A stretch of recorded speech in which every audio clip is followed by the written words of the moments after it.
Chicken noodles वाला। देवीपुर नाम के एक गांव में शारदा नाम के एक व्यक्ति रहता था।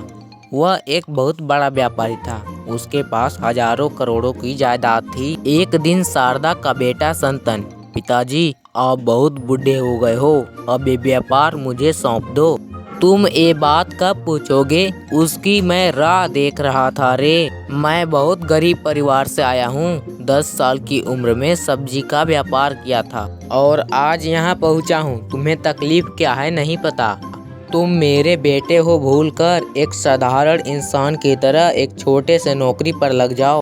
थोड़े बहुत पैसे कमाकर मेरा व्यापार तुम अच्छी तरह से निभा पाओगे। जब तुम्हें सब समझ में आ जाएगा, उस दिन तुम जो पूछोगे वो करूँगा। पिताजी तुम क्या बोल रहे हो, कुछ पता भी है? तुम जो बोल रहे हो वो सब सिनेमा में देखने के लिए सही है, असलियत में ये सब नहीं होगा। इसलिए आप सब अपनी जिम्मेदारी हमारे हवाले कर दो। अगले दिन शारदा मुझे मत ढूंढो लिखकर एक चिट्ठी देकर चला गया। देवीपुर से कुछ दूरी पर रामपुर नाम का एक और गांव था। ईश्वर नाम का एक व्यक्ति वहां चिकन नूडल्स का व्यापार शुरू किया। वह एक बड़े से कढ़ाई में चिकन नूडल्स तैयार करके एक प्लेट 10 रुपए में बेचता था।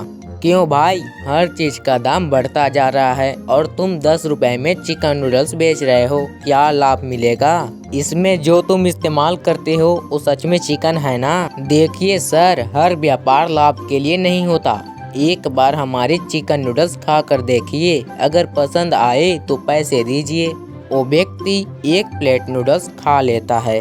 तुम्हारे नूडल्स तो बहुत स्वादिष्ट हैं और चिकन भी बहुत अच्छे हैं। अगर यही रेस्टोरेंट में मैं खाता तो 300 रुपए भी कम होते। पता नहीं तुम 10 रुपए में कैसे बेच रहे हो। रेस्टोरेंट वालों को बैठने के लिए टेबल, रसोई, वेटर, घर, सारी चीजें करनी पड़ती है सर। मेरा क्या है, मेरे पास तो एक कढ़ाई है और ठेला है, बाकी चीजें तो मैं खुद ही कर लेता हूँ। पैसों की क्या है सर, आप मेरे नूडल्स खाकर अच्छे बोले वही मेरे लिए 10,000 हैं।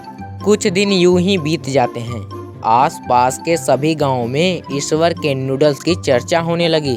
10 रुपए के चिकन नूडल्स खाने के लिए लोग सुबह से ही लाइन में आकर ठहरते थे। ईश्वर बिना कोई जल्दबाजी के सभी को प्लेट में चिकन नूडल्स डालकर देता था। संतान अपने पिता को कार में बैठकर सभी गांव में ढूंढने लगा, लेकिन शारदा उसे कहीं नहीं मिला। संतान एक दिन शारदा को ढूंढते ढूंढते रामपुर गांव में आ गया। दोपहर का समय हो गया था। उसे बहुत भूख लगी थी। वह रेस्टोरेंट ढूंढता आ रहा था। उसे रेस्टोरेंट कहीं नहीं मिला।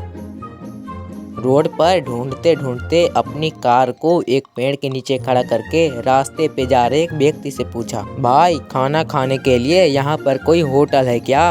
होटल तो यहाँ पर कोई भी नहीं है। आप चाहो तो हमारे ईश्वर के फेमस चिकन नूडल्स 10 रुपए वाला खा सकते हो। क्या 10 रुपए का चिकन नूडल्स? मैं कौन हूँ मुझे जानते हो? मेरी कार देखकर तुम मुझे ऐसे बोलोगे? तुम कौन हो, मुझे उससे क्या? और तुम्हारे पास कार है उससे मुझे क्या? तुमने खाने के लिए जगह पूछा तो मैंने बता दिया। वैसे भी एक कार तुम्हारी भूख मिटा सकती है क्या? 10 रुपए कहकर उसे कम मत समझो। जब तुम चिकन नूडल्स खाओगे तब उसकी कीमत जानोगे। जल्दी जाओ, देर हो गई तो वो भी नहीं मिलेगा। संतन कुछ नहीं कहा और शारदा की 10 रुपए वाली चिकन नूडल्स बेचने वाली जगह पर गया। संतन वहां पर मौजूद लोगों को देखकर बहुत आश्चर्य में पड़ गया। अपनी जेब से 10 रुपए का नोट निकालकर शारदा के सामने फेंका और बोला, मुझे एक प्लेट दो। पैसों की जिसे कीमत ना हो, मैं उसे चिकन नूडल्स नहीं बेचता। तुम्हारे पैसे मैंने मुंह पर फेंक दिए हैं ना, अब मुझे नूडल्स दो। कहते हुए ईश्वर की ओर देखा। एक शर्त में दंग रह गया। पिताजी आप जो तुम्हें चाहिए थी वो दिया ना? मुझे ढूंढते हुए यहाँ क्यों आए? पिताजी मुझे माफ करो पिताजी, MBA पढ़ा हूँ, मुझे अनुभव मिलेगा इसके बारे में कुछ नहीं सोचा। आप बिना पढ़े लिखे इतना बड़ा व्यापार कर सकते हो और मैं पढ़ लिख कर क्यों नहीं कर सकता, यूँ सोचा था। व्यापार चलाना कितना मुश्किल है, इन्हीं 6 महीनों में मैंने जान लिया। इसीलिए आपको गांव-गांव में ढूंढ रहा हूँ। अब दोनों बाप बेटे खुशी खुशी नूडल्स का व्यापार कर कर अपना जीवन जीने लगे।